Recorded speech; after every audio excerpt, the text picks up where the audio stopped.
안녕하세요. 여러분의 불교 방송 유튜브 채널 허진의 애니랜드의 마음떡밥 가꾸기 코너입니다. 거의 스님 편역본 법구경을 애니메이션으로 제작하였습니다. 많은 불자님들과 마음 공부가 필요하신 분들의 구독, 좋아요, 다음 댓글 부탁드립니다. 항상 행복하시고 건강하세요. 감사합니다. 안녕하세요. 아직 낮의 햇살은 뜨겁죠. 그러나 아침, 저녁에는 바람이 시원해지는 것을 보면 가을이 많이 다가온 것 같아요. 다음 주에 태풍 하나 정도가 남해안 쪽으로 지나갈 것 같습니다. 그러면 가을은 성큼 다가올 것 같습니다. 무탈하게 지나갔으면 좋겠습니다. 여러분의 불교 방송 유튜브 채널 허진의 애니랜드의 마음 텃밭 가꾸기 코너입니다. 오늘의 법문은 빡닥자라테라 이야기입니다. 감사합니다. 빡닥자라는 사와티에 사는 한 재상가의 딸이었다. 그녀는 너무나도 아름다웠는데 그녀의 부모는 딸을 매우 엄격하게 가두어 키웠다. 그렇지만 그녀는 어느 날 자기 심부름을 해주는 남자 존과 정을 통한 뒤 몰래 집을 나가 다른 마을에서 아주 가난하게 살았다. 시간이 지나 그녀는 앞길을 갖게 되었다. 해산날이 다가와 그녀는 남편에게 사와티에 있는 친정에 가서 아기를 낳고 돌아올 테니 허락해 달라고 청했다. 그러나 남편은 아내가 한번 친정으로 가면 친정 부모들이 딸을 돌려주지 않으리라 판단하고 아내를 말렸다. 당시 풍습으로는 여자는 반드시 친정에 돌아와 친정어머니의 도움을 받아 해산하도록 되어 있었다. 그런 이유도 있고 해서 그녀는 남편이 밖에 나간 사이에 남편 몰래 친정 집으로 출발했다. 남편은 집에 돌아와 보고 아내가 없는 것을 알자 곧 아내를 뒤쫓아갔다. 얼마쯤 가다가 남편은 아내를 찾아내어 제발 자기와 함께 집으로 돌아가자고 애원했다. 그러나 그녀는 그것을 거부했기 때문에 실랑이가 벌어졌고 그러다가 길가 단불 속에서 아기를 낳게 되었다. 이미 아기를 낳았기 때문에 친정에 돌아갈 명분이 없어졌으므로 그녀는 남편을 따라 집으로 돌아왔다. 그런데 다시 얼마의 세월이 흘러 빡닥자라는 두 번째 아기를 가지게 되었다. 그때에도 그녀는 어린 아들을 안고 친정집으로 향했다. 그녀의 남편은 이번에도 그녀를 말렸으나 빡닥자라는 듣지 않았고 남편은 계속해서 뒤쫓아오며 아내를 붙들었다. 그러는 동안 아기 낳을 시간은 급해져 가는데 날은 어두워지고 비까지 쏟아지는 것이었다. 남편은 아내가 아기를 낳을 적당한 장소를 찾아 헤맬 수밖에 없었는데 그만 독사에 물려서 죽고 말았다. 그리고 아내는 비를 맞으며 남편을 기다리다가 나무 밑에서 혼자 아기를 낳았다. 이튿날 아침이 되도록 남편이 돌아오지 않자 빡닥자라는 근처를 돌아보고 남편이 독사에 물려 죽은 것을 알았다. 그녀는 자기 때문에 남편이 죽게 되었다며 가슴을 치면서 통곡했다. 그리고 이제는 남편이 없는 집에 돌아가는 것도 소용이 없게 되었으므로 계속해서 걸어 친정으로 행했다. 사와티로 가려면 강을 건너야만 했다. 그런데 밤사이에 많은 비가 내려서 아치라와티 강은 엄청나게 들어있었다. 비가 오지 않을 때에는 강에 물이 많지 않아서 쉽게 건널 수가 있었겠지만 지금은 달랐다.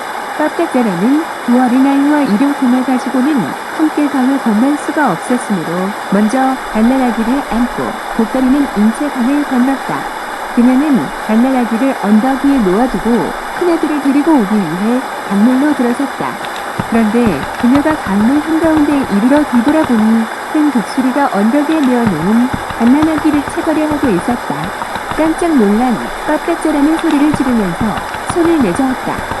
그러자 이쪽에서 기다리던 큰 아들은 그것이 자기를 부르는 소리라고 생각하여 물로 들어왔다. 그러자 거센 물결이 아이를 휩쓸어 가버렸으며 갓난아기 또한 독수리가 유유히 채가 버리고 말았다.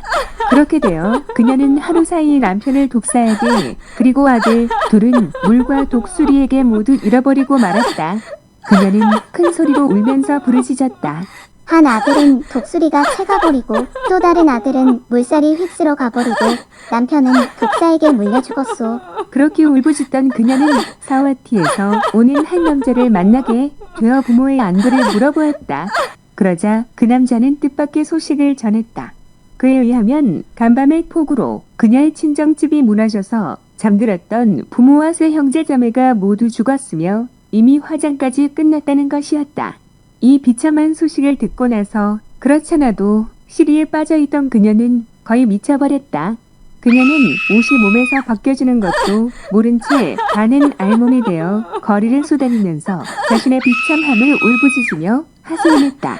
이때 부처님께서는 제빠와나 수도원에 계시면서 빡닥자라가 오고 있는 것을 아시었다. 부처님께서는 의지를 보내시어 그녀를 법회 장소로 이끌어 오시었는데 그녀가 옷을 벗고 있었으므로 대중이 이를 제지했다. 이에 부처님께서는 말씀하시었다. 저 미친 여인을 막지 말라.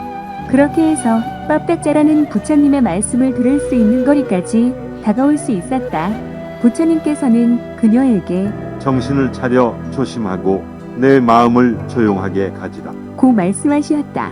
그 말씀에 빡닥자라는 자기 몸을 살펴보고 그제서야 아래 옷이 벗겨져 있는 것을 알고는 부끄러운 마음에 얼굴을 묻으며 몸을 구부리고 앉았다. 그러자 누군가가 옷감 조각을 던져주었고 그녀는 그것으로 아랫몸을 대충 둘둘 감을 수 있었다. 그런 다음 그녀는 어떻게 해서 자기가 부모와 오빠, 언니, 동생 그리고 남편과 자식들을 하루 사이에 다 잃게 되었는지를 부처님께 말씀드렸다. 부처님께서는 그녀에게 말씀하셨다. 빡다차라여, 두려워하지 말라. 너는 이제 보호해 줄 수 있고 인도해 줄 수 있는 곳에 이르렀느니라. 이 엄청난 생사윤회 속에서 내가 부모, 자식, 형제를 잃고 흘린 눈물은 이루 헤아릴 수 없이 많으니라. 내가 지금까지 흘린 눈물은 이 땅 위에 있는 모든 물보다도 많으니라. 부처님께서는 이같이 그녀를 위로해 주신 다음 아나마따까라는 경을 설해 주셨다. 그러자 그녀는 다시 전처럼 정신이 회복되었다. 이때 부처님께서는 다시 덧붙여 이렇게 설법해 주시었다. 이미 세상을 떠나버린 사람에 대해서 너무 지나치게 생각지 말아야 하느니라. 그보다는 자기 자신을 좀 더 깨어있도록 노력할 것이며 청정한 마음으로 니바나를 깨닫기 위해 힘써야 하느니라. 빡닥자라는 부처님의 이 가르침을 듣고 곧 쏙다바티 팔라를 성취하였다. 그리고 나서 빡닥자라는 비쿠니가 되었다. 어느 날 비쿠니 빡닥자라는 무라가리에서 물을 퍼내어 발을 씻고 있었다. 그런데 자세히 관찰해 보니 물을 처음 쏟았을 때는 멀리 흘러가지 못하고 거의 다 땅속으로 흡수되어 버리는 것이었다. 두 번째로 물을 쏟았을 때에는 좀 더 멀리까지 흘러갔다. 그녀가 세 번째 물을 쏟고 그 흘러가는 모양을 자세하게 관찰해 보니 이번에는 물이 아주 먼 데까지 흘러가는 것이었다. 여기에서 그녀는 중생의 수준도 그렇게 각기 다르다는 것을 깨달을 수 있었다. 이때 부처님께서는 제빠와나 수도원에 계시면서 신통력으로 빠딱자라를 보시고 그녀에게 광명을 놓으시었다. 부처님께서는 비쿠니 빠딱자라 앞에 앉으신 듯이 모습을 나타내시어 이렇게 설법하셨다.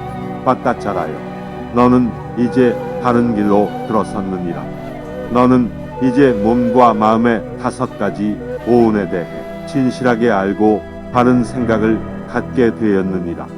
빡다차라여, 무릇 사람된 자로서 모든 현상이 항상하지 않다는 것 재행무상을 모르고 모든 생명들이 불만족과 고통과 슬픔 가운데 있음인 일체 계고를 모르며 모든 단마의 절대자 주인 혹은 아따이나가 존재하지 않는다는 것 재범무아를 모른다면 그가 비록 100년을 산다고 해도 그의 삶은 아무런 의미가 없느니라. 그리고 부처님께서는 개소매를 푸시었다.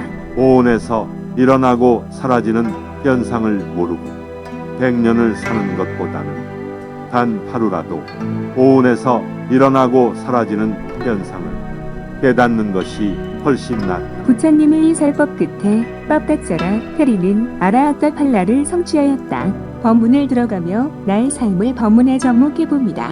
과연 나의 전생은 어떠했을까 하는 생각과 내가 지금 사는 환경과 주위 사람들과의 관계도 같이 한 번 더 생각해 봅니다. 고인이 되신 아버지의 말씀이 생각납니다. 우리의 인생은 다 정해져 있는 것이다. 라는 말씀, 즉 내가 과거의 인연에 따라 현재의 삶이 있고 그것을 깨달아 이번 생에 제대로 산다면 다음 생은 지금보다 더 나은 삶이 오지 않겠느냐라는 생각을 해봅니다. 감사합니다.